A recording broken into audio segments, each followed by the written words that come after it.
Donc Auxilium, c'est une idée qui a émergé du fait de nouveaux déploiements de nos soldats sur les territoires d'opérations extérieures qui sont de plus en plus lourds.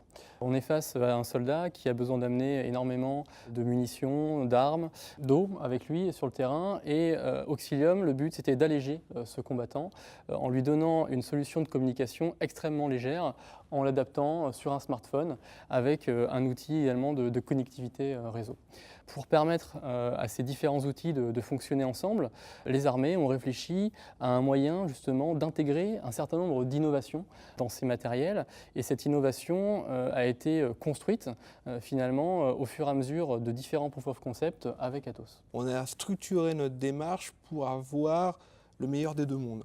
Nous, technologistes, vous du métier, et on a structuré ça autour d'une approche UX design avec l'école d'infanterie, parce que l'objectif c'était justement de trouver ces nouveaux usages par l'apport de ces nouvelles technologies, mais aussi de bien prendre en compte l'adoption finale de vos jeunes soldats.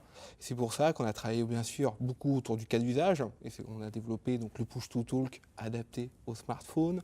On a travaillé l'équivalent des fonctionnalités habituelles de Google pour avoir des modules cartographiques, des modules de géolocalisation de l'ensemble des événements, prendre en compte l'éco-conception.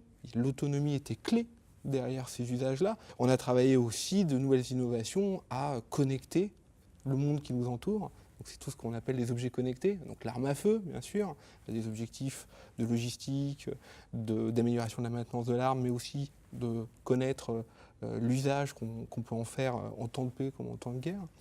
On a travaillé les véhicules connectés, mais aussi les drones. Tout ça, on l'a mis entre les mains du 5e régiment Dragon, qui a pu justement après expérimenter tous ces usages, nous redéfinir nos roadmaps, requalifier, on restait dans l'approche UX design, on a pu comme ça améliorer le produit. Finalement, ces innovations se sont apparues pour les soldats très pertinentes.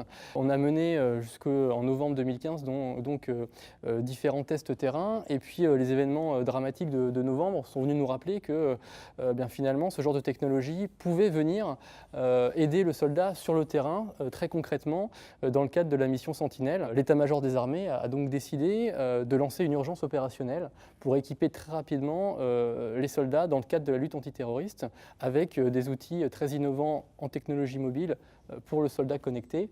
Et Auxilium a donc été le fer de lance de cet équipement. On a démarré ensemble cette urgence opérationnelle dont l'objet était d'assurer la protection de l'euro qui démarrait le 10 juin 2016.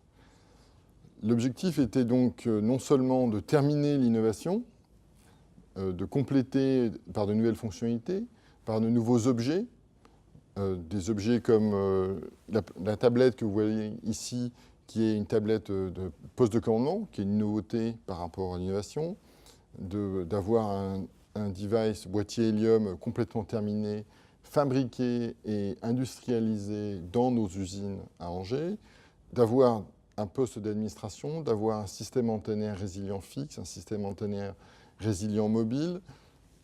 Tout ça avec des objets beaucoup plus petits comme des piles, des pochettes, des câbles d'alimentation livrés dans des malles qui font 30 kg chacune.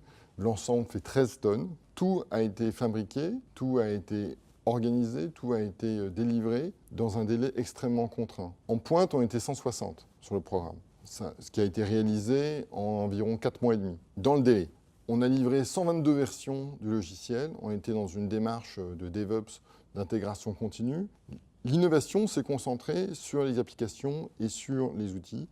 Les méthodes étaient des méthodes assez solides et maîtrisées par l'ensemble d'Atos.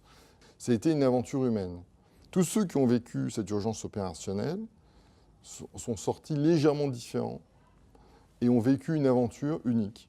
Nous l'avons vécu avec nos clients, avec l'armée de terre, avec la DGA et au sein d'Atos, à travers toutes nos divisions. Cette aventure humaine, on l'a partagée. C'est un réel succès aujourd'hui pour la Direction générale de l'armement et puis l'armée de terre, la section technique de l'armée de terre, d'avoir réussi à porter ce projet à un haut niveau industriel. C'est une fierté également voilà, d'avoir pu s'appuyer sur un des fleurons de l'industrie française et d'avoir finalement aujourd'hui un outil qui est quotidiennement utilisé par les soldats pour le succès de leurs opérations dans le cadre de la lutte antiterroriste. Donc on est sur une innovation technologique extrêmement évoluée et j'ai envie de dire aussi sur une innovation humaine dans la manière dont on a géré et traité ce projet dans les délais avec le succès qu'on lui connaît actuellement.